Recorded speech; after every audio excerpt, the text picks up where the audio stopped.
La invasión al Tahuantinsuyo, muchachos, tiene una explicación muy sencilla, ¿correcto? Tiene que ver con lo que sucede en España y con lo que sucede en el Tahuantinsuyo. Recordemos que para el siglo XV España ha recuperado su autonomía, ha expulsado a los árabes, a los moros de la península, y los reinos de Castilla y de Aragón establecen, digamos, su hegemonía. Pero después de una ardua guerra, España necesita dinero, necesita riquezas. La economía en Europa durante esta época era el mercantilismo, es decir, el atesoramiento o la acumulación de metales preciosos. Entonces, ¿qué es lo que quería España durante estos años? Vamos a poner acá, España busca riquezas, metales preciosos, porque obviamente necesita desarrollar el mercantilismo. El mercantilismo. Entonces, los españoles, cuando llegan a este territorio, ¿qué es lo que van a buscar? Metales preciosos, porque eso le va a permitir desarrollarse a la corona española. Y justamente cuando los españoles llegan a América, ¿qué es lo que pasaba en el Tahuantinsuyo? Los incas, o en este caso, estaban en una guerra civil, ¿cierto? Una guerra civil ¿entre quiénes? Entre dos dinastías, entre la dinastía del Uri, que apoyaba a Huáscar, y la dinastía del Hanan, que apoya a Atahualpa. Entonces, muchachos, esta guerra civil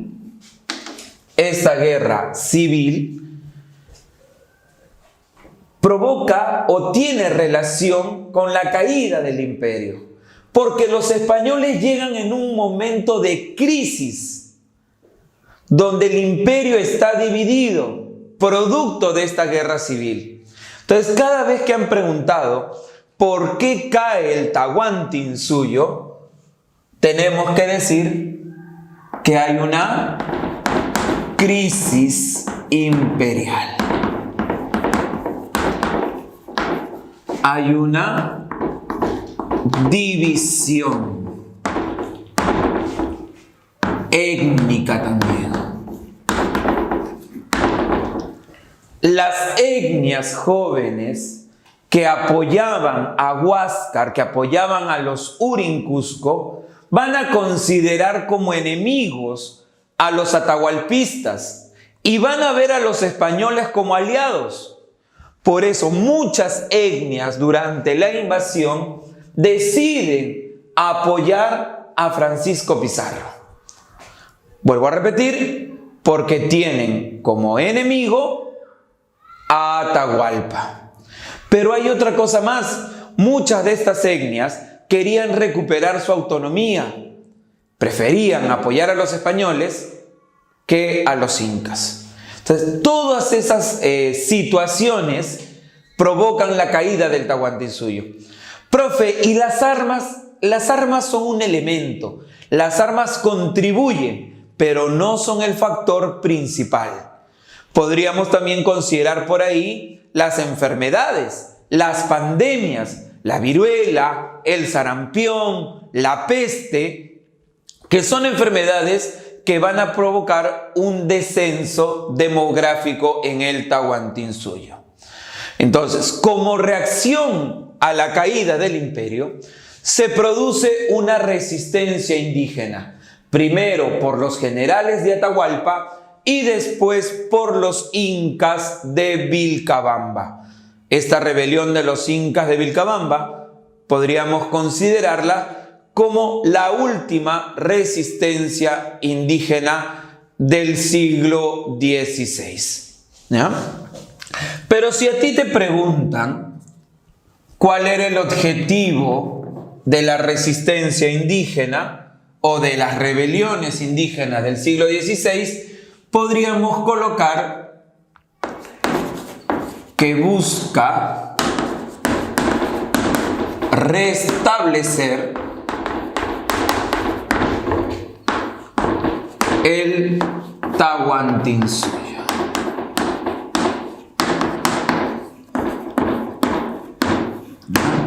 Vuelvo a repetir, principalmente los incas de Vilcabamba. Manco Inca, Zairi Tupac, Tito Cusi Yupanqui y obviamente el último, Túpac Amaru I. Pero contemporánea a la resistencia indígena, los españoles, hambrientos por el poder, por las riquezas, también se van a enfrentar entre ellos.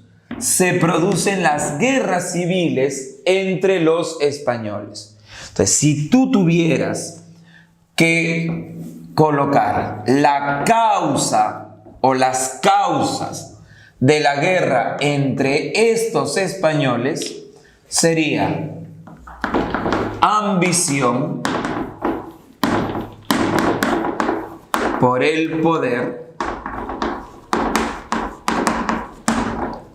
por tierras y riquezas. Esas serían las causas o los motivos de las 4 guerras civiles que hay.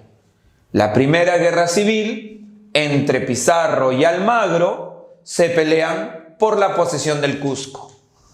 Poder y tierras y riquezas.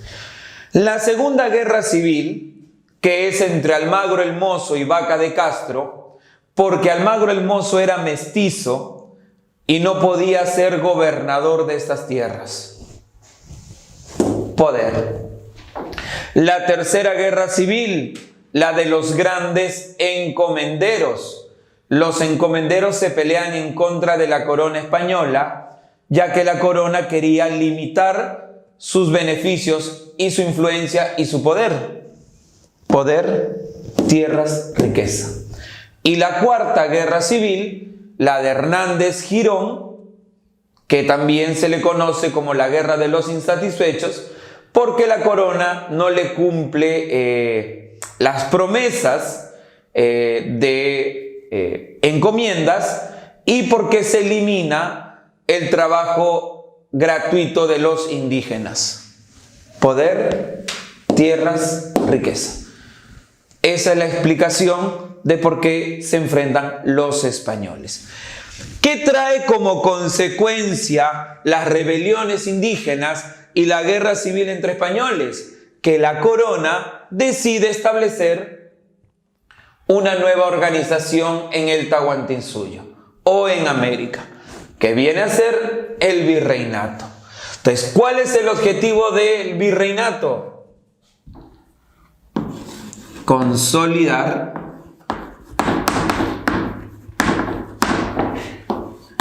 el poder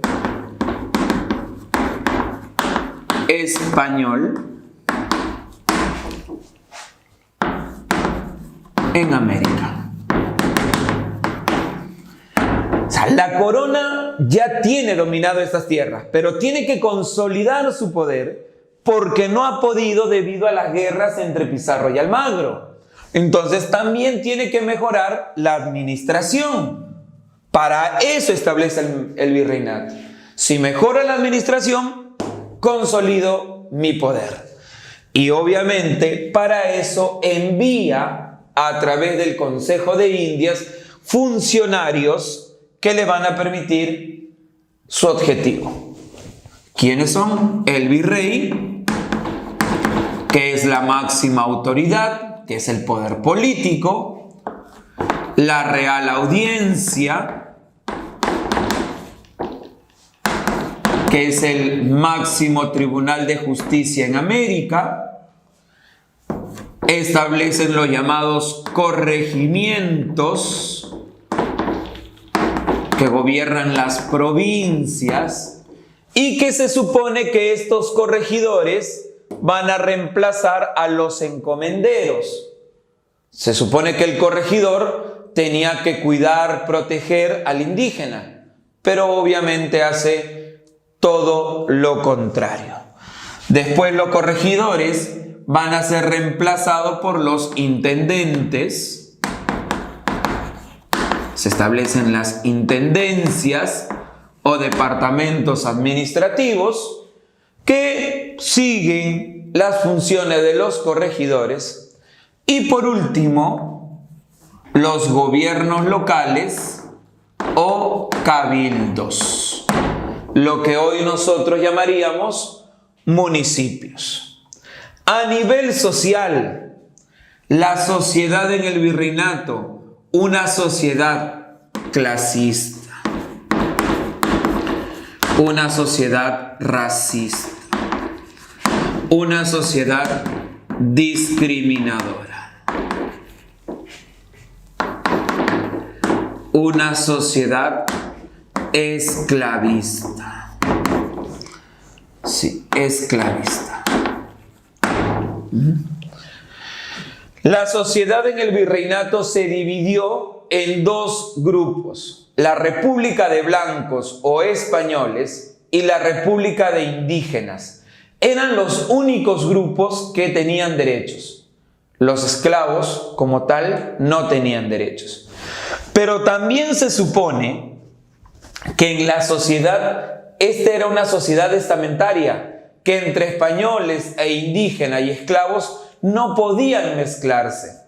Pero eso no sucedió. Hubieron mezclas, hubieron castas, mestizos, que son los descendientes o los hijos de españoles con indígenas, los mulatos, hijos de españoles con esclavos, y los zambos, que son hijos entre esclavos e indígenas. ¿Ya? Y para terminar, una parte importante del virreinato es la economía. Sus principios económicos son fundamentales. 3 principios. Ya mencionamos uno ahí, el llamado mercantilismo. ¿Qué era el mercantilismo? La acumulación o el atesoramiento de metales preciosos. Acumulación de metales preciosos. Es por eso que la principal actividad económica de la colonia va a ser la minería, muchachos. ¿Debido a qué? Al mercantilismo. Otro, el intervencionismo. Esto va a afectar el comercio, porque la corona, vamos a poner así, la corona decide sobre la actividad comercial. Le pone muchos límites, muchas trabas al comercio. Le dice a los comerciantes a quién comprar, a quién puede vender, cuánto puede producir, a cuánto debe vender, etcétera, etcétera. Por eso es un principio intervencionista. Y el último principio es el exclusivismo. Exclusivismo. O como también lo podemos llamar como el monopolio comercial. ¿Y qué es el monopolio comercial? Solo España puede comercializar con sus colonias. A eso se le llama monopolio. Pero estos principios que son establecidos por la dinastía Habsburgo va a traer consecuencias. Van a haber piratas y corsarios que van a buscar los tesoros de los españoles. Van a haber reinos como Inglaterra que van a comercializar por lo bajo con los comerciantes debido al monopolio y al intervencionismo. Y eso va a provocar un contrabando. La corona en su momento va a tratar de combatir el contrabando y eso lo va a intentar cuando entre una nueva dinastía al poder, que son los Borbones. Y eso va a dar paso a las llamadas reformas borbónicas que veremos a continuación.